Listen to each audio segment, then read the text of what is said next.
بسم اللہ الرحمن الرحیم۔ مگر تم چاہتے کیا ہو عمر؟ ابو بکر صدیق نے پوچھا۔ خالد کی معزولی، عمر فاروق نے کہا۔ صرف معزولی نہیں، خالد بن ولید کو گرفتار کر کے یہاں لایا جائے اور اسے سزا دی جائے۔ اے عمر، ابو بکر صدیق نے کہا، میں اتنا مان لیتا ہوں کہ خالد بن ولید سے غلطی ہوئی ہے، لیکن یہ غلطی اتنی سنگین نہیں کہ اسے معزول بھی کیا جائے اور سزا بھی دی جائے۔ عمر فاروق ابو بکر صدیق کے پیچھے پڑے رہے۔ دراصل عمر فاروق رضی اللہ تعالیٰ عنہ انتہا درجے کے انصاف پسند اور ڈسپلن کی پابندی میں بہت سخت تھے۔ وہ نہیں چاہتے تھے کہ سالاروں میں کوئی غلط حرکت رواج پا جائے۔ نہیں عمر، ابو بکر صدیق رضی اللہ تعالیٰ عنہ نے کہا، میں اس شمشیر کو نیام میں نہیں ڈال سکتا جسے اللہ نے کافروں پر مسلط کیا ہو۔ عمر فاروق مطمئن نہ ہوئے۔ ابو بکر صدیق عمر فاروق کو بھی ناراض نہیں کرنا چاہتے تھے۔ انہوں نے خالد بن ولید کو مدینہ بلوا لیا۔ خالد بن ولید بڑی ہی مسافت طے کر کے بہت دنوں بعد مدینہ پہنچے اور سب سے پہلے مسجد نبوی صلی اللہ علیہ وسلم میں گئے۔ انہوں نے اپنے امامے میں ایک تیر اڑس رکھا تھا۔ عمر فاروق مسجد میں موجود تھے۔ خالد بن ولید کو دیکھ کر عمر فاروق رضی اللہ تعالیٰ عنہ طیش میں آ گئے۔ وہ اٹھے اور خالد بن ولید کے امامے سے تیر کھینچ کر نکالا اور اسے توڑ کر پھینک دیا۔ تم نے ایک مسلمان کو قتل کیا ہے، عمر فاروق نے غصے سے کہا، اور اس کی بیوہ کو بیوی بنا لیا ہے۔ تم سنگسار کر دینے کے قابل ہو۔ خالد بن ولید کی فتوحات کی ایک وجہ یہ بھی تھی کہ وہ ڈسپلن کے بڑے پابند تھے۔ وہ چپ رہے۔ انہوں نے عمر فاروق کے غصے کو قبول کر لیا۔ وہ خاموشی سے مسجد سے نکل آئے اور خلیفۃ المسلمین ابو بکر صدیق رضی اللہ تعالیٰ عنہ کے ہاں چلے گئے۔ انہیں ابو بکر صدیق نے ہی جواب طلبی کے لیے بلایا تھا۔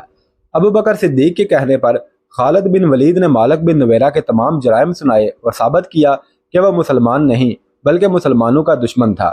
ابو بکر صدیق خالد بن ولید سے بہت خفا ہوئے اور انہیں تنبیہ کی کہ آئندہ ایسی کوئی حرکت نہ کریں جو دوسرے سالاروں میں غلط رواج کا باعث بنے۔ ابو بکر صدیق نے طبری اور ہیکل کے مطابق فیصلہ سنایا کہ مفتوحہ قبیلے کی کسی عورت کے ساتھ شادی کر لینا اور عدت کا عرصہ پورا نہ کرنا عربوں کے رواج کے عین مطابق ہے۔ اس عورت کو آخر لونڈی ہی بننا تھا۔ یہ اس کے آقا کی مرضی ہے کہ اسے لونڈی بنائے رکھے یا اسے نکاح میں لے لے۔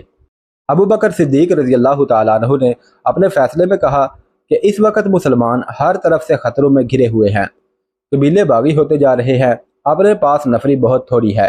ان حالات میں اگر کوئی سالار دشمن کے کسی سردار کو غلطی سے قتل کرا دیتا ہے تو یہ سنگین جرم نہیں۔ عمر فاروق رضی اللہ تعالیٰ عنہ کو خلیفۃ المسلمین ابو بکر صدیق نے یہ کہہ کر ٹھنڈا کیا کہ اسلام کا ایک بڑا دشمن مسیلمہ بن حنیفہ نے نبوت کا دعویٰ کر رکھا ہے اور وہ جنگی طاقت بن گیا ہے۔ اس کے پاس کم و بیش 40,000 نفری کا لشکر ہے اور اکرمہ بن ابو جہل اس سے شکست کھا چکے ہیں۔ اب سب کی نظریں خالد بن ولید رضی اللہ تعالیٰ عنہ کی طرف اٹھ رہی ہیں۔ اگر مسلمہ کو شکست نہ دی گئی تو اسلام مدینہ میں ہی رہ جائے گا۔ اس کامیابی کے لیے صرف خالد بن ولید موزوں ہیں۔ عمر فاروق خاموش رہے۔ انہیں بھی ان خطروں کا احساس تھا۔ ابو بکر صدیق نے خالد بن ولید کو حکم دیا کہ فوراً بطاح جائیں اور وہاں سے یمامہ پر چڑھائی کر کے اس فتنے کو ختم کر دیں۔ خالد بن ولید رضی اللہ تعالیٰ عنہ ایک بڑی ہی خطرناک جنگ لڑنے کے لیے روانہ ہو گئے۔